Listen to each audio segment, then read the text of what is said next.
Good morning, Facebook, my family and my friends, and even those who may not be my friends. Maybe this video is going to be shared. Maybe it'll be viewed amongst, my friends and my families.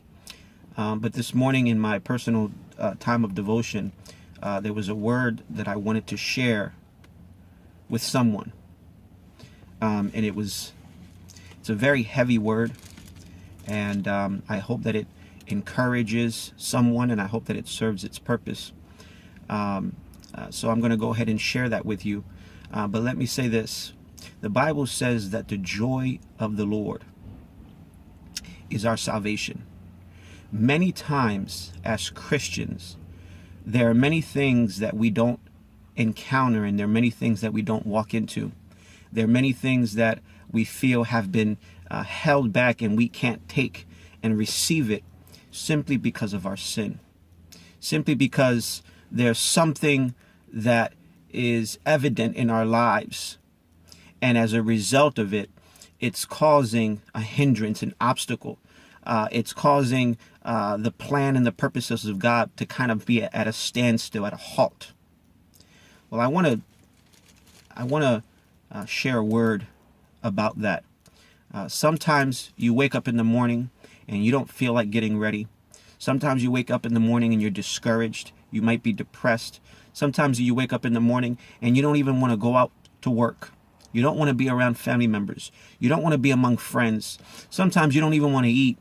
Sometimes it can even cause you to lack in your personal hygiene. You don't want to shave. You don't want to do certain things that you know you should be doing in order to present yourself well in front of others.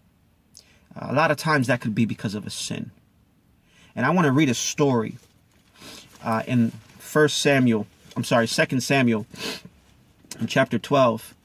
And starting in verse 15, it says, "After Nathan returned to his home, the Lord sent a deadly illness to the child of David and Uriah's wife.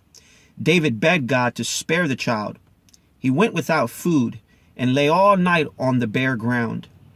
The elders of his household pleaded with him to get up and eat with them, but he refused. Then on the seventh day, the child died. David's advisors were afraid to tell him. He wouldn't listen to reason while the child was ill. They said, 'What drastic thing will he do? When will we tell him that the child is dead?' When David saw them whispering, he realized what had happened. 'Is the child dead?' he asked. 'Yes,' they replied. 'He is dead.'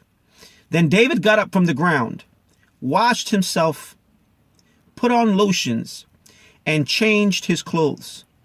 He went to the tabernacle and worshiped the Lord. After that, he returned to the palace and were served food and ate. Then David replied, his advisors, verse 21, were amazed. 'We don't understand you,' they told him. 'While the child was still living, you wept and refused to eat. But now that the child is dead, you have stopped your mourning and are eating again.' David replied, 'I fasted and wept while the child was alive. For I said, perhaps the Lord will be gracious to me and let the child live. But why should I fast when he is dead? Can I bring him back again? I will go to him one day, but he cannot return unto me.'"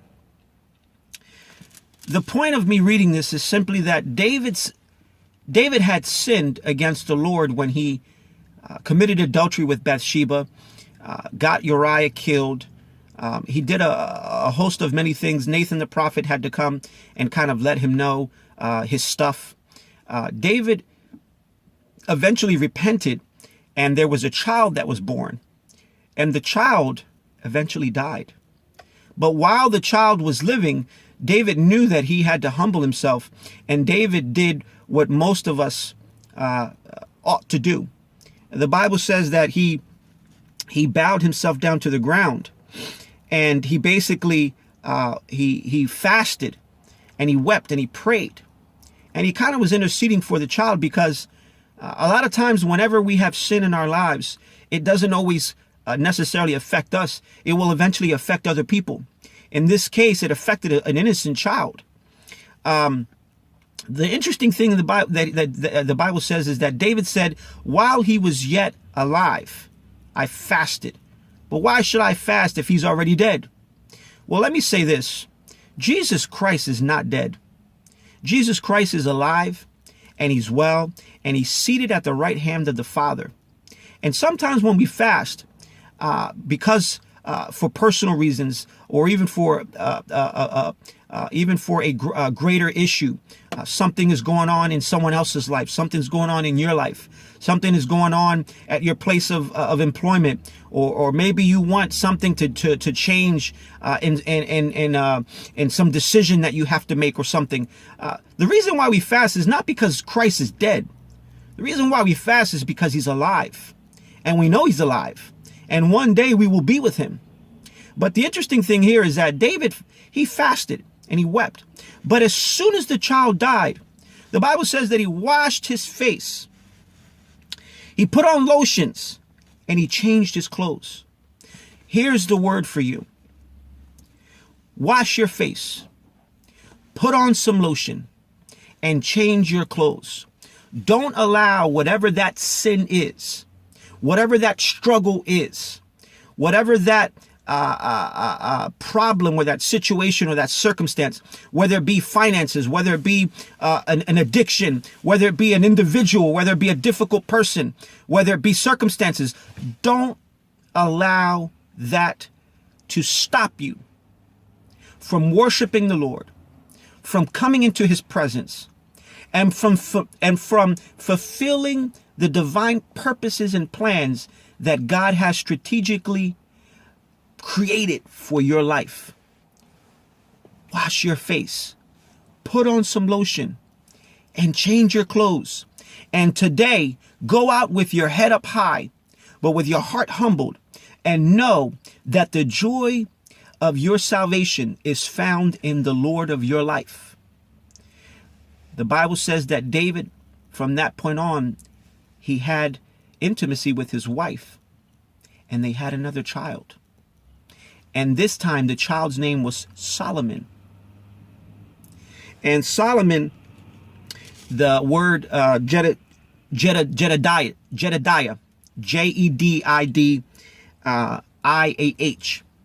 that means the Lord, beloved of the Lord. And as you know, that Solomon was the next king. He was the wisest king. And the Bible says that he had a heart of wisdom and of understanding. So even though David made a mistake, he repented, he paid for his mistake, he worshiped the Lord, he washed his face, he changed his clothes, he put on lotion, then he had another son. That lets us know that God is not finished with you yet. Your sin will tell you this is it. This is the lifestyle you've chosen. This is the mistake you've made. And that's it. Listen, God has more for you. There's more to come. But you have to take this opportunity to look your sin in the face, your struggle, your circumstance, whatever that is, and say, you know what? Enough is enough and too much is too much. I'm done with it. And let that thing go and do what David did. Let's learn from David. Wash your face. Put on some lotion and change your clothes. Render your heart unto God this morning. Ask him for forgiveness. Put on some worship music. Begin to get into his presence. Cry out to him. If you have to fast, do that. Because he's alive, he's well, he's listening, and he wants the best for you. So I hope that this word blesses someone. I know that it wasn't just for me, but it kind of stirred something in me so much that I wanted to put it on Facebook, because I know that maybe I'm not the only one who feels this way sometimes. So if this blessed you, you're more than welcome to comment. You're more than welcome to share. But just know this, that the Lord is mighty and his ways are above our ways. And he has good things in store for those who love him, for those who obey him. And as a result, we continue to grow in righteousness and we continue to grow in holiness. I love you all. Bless you. Have a good day. And I hope to hear from some of you guys pretty soon, okay? All right, Facebook. Bye-bye.